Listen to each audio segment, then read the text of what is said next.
दोस्तों काफर सब गॾिजी विया आहिनि। फ्रांस में हिकिड़े खबीस स्कूल में लेक्चर पियो ॾे। लेक्चर ॾींदे हुजूर जे शान में गुस्ताखी कई। मदीने वारे साईं जे शान में बेअदबी जा लफ़्ज़ ॻाल्हाई।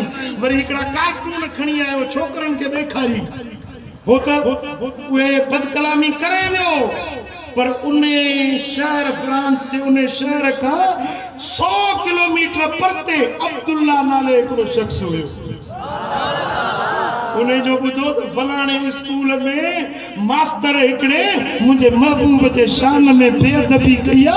वो तो 12 इंचन जो छुरो खणी खंजर खणी पंहिंजे अंदर निकाए और उन शहर में आयो। पुछा कहीं यो स्कूल किथे आयो, मानू किथे आ? पुछाए उते अचे रहो हिकड़ो ॾींहुं। पुछाईंदे खबर पई थी मास्टर इहो थो वञे। गलीअ में पी अचे जो छुरन सां वरतईसि त उफड़ मारी। चई त जेके मुस्तफा जे शान जी बेअदबी थो करे उनखे दुनिया में रहण जी का ज़रूरत न आहे। उन जे गिचीअ ते हे सिर साबित नाही रहणो। जेको बेअदबा गुस्ताख आहे उन जी सज़ा मौत मारे छॾींसि। हाणे उन जे मरण ते जेको फ्रांस जो खबीस सदर आहे, फ्रांस जो जो बादशाह हुआ, उन्हें खबीस ऐलान कयो त जेकी भी सरकारी इमारतूं उन्हनि ते हुजूर जा कार्टून लॻाया। उन्हें बेअदबी वारा कार्टून सॼे मुल्क में लगाया अथनि। उन्हें ते सॼी दुनिया में एहतजाज थी रहियो आहे। असांजे वज़ीर आज़म बि एहतजाज कयो आहे, पर तुर्की जो सदर उर्दुगान उनखे उन्हें मुड़साणो ऐलान कयो आहे। चए थो त इहो जेको फ्रांस जो सदर आहे इनखे गिदू पदर में मोकिलियो। चरियो थी वियो आहे, इनखे गिदू पदर में मोकिलियो। जेके नबी जे शान इज़त ऐं अज़मत जी ख़बर न आहे इहो पागल थी विया, इनजे दिमाग़ जो इलाज करायो। मुंहिंजा दोस्तों, उन ते सॼी दुनिया जा मुसलमान एहतजाज करे रहिया आहिनि।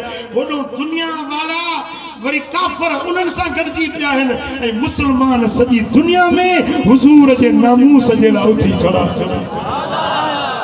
हाणे काफ़र हेॾो ज़लालतूं ऐं शरारतूं पिया कनि। असां सुन्नी पाण में या रसूल अल्लाह चवण वारा हो हुनजो पीर जो मुरीद हो, हुनजो मुरीद धड़ेबाज़ी हुन हिक ॿिए में इख़्तिलाफ़ करे पंहिंजा हिक ॿिए में वेछा विझी रहिया आहियूं। दोस्तों, अॼु वेछा विझण जो टाइम नाहे। अॼु सभई गॾिजी करे या रसूल अल्लाह जी जो नारो हणो त आशिकनि जा हियांव ठरनि ऐं बेअदबनि जा सीना सड़नि। तव्हां छा था चओ? जेकॾहिं एहतजाज जो सॾु मिले त तव्हां बि निकिरंदो मैदान में। ये वेछा ख़त्म करे सुन्नी सभु मुत्तहिद थी करे मुंहिंजे महबूब जो मीलाद मल्हायो। हाणे हिकिड़े माण्हू वहाबिन मां शादी करे वहाबिन खे बि मुस्लमान कई।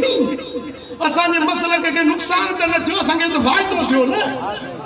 का हिकड़ी औरत वो नंगी असांजे निकाह में आई, असां वटि सुन्याणी थी न। उन ते एहतजाज छा जो, उन ते बाइकाट छा जो? जेको या रसूल अल्लाह चवण वारो आहे, साओ झंडो खणी हलण वारो आहे, सो असांजो साईं आहे। छा चो? इत्तेहाद रखंदो, सुन्नी पाण में मोहब्बत रखंदो।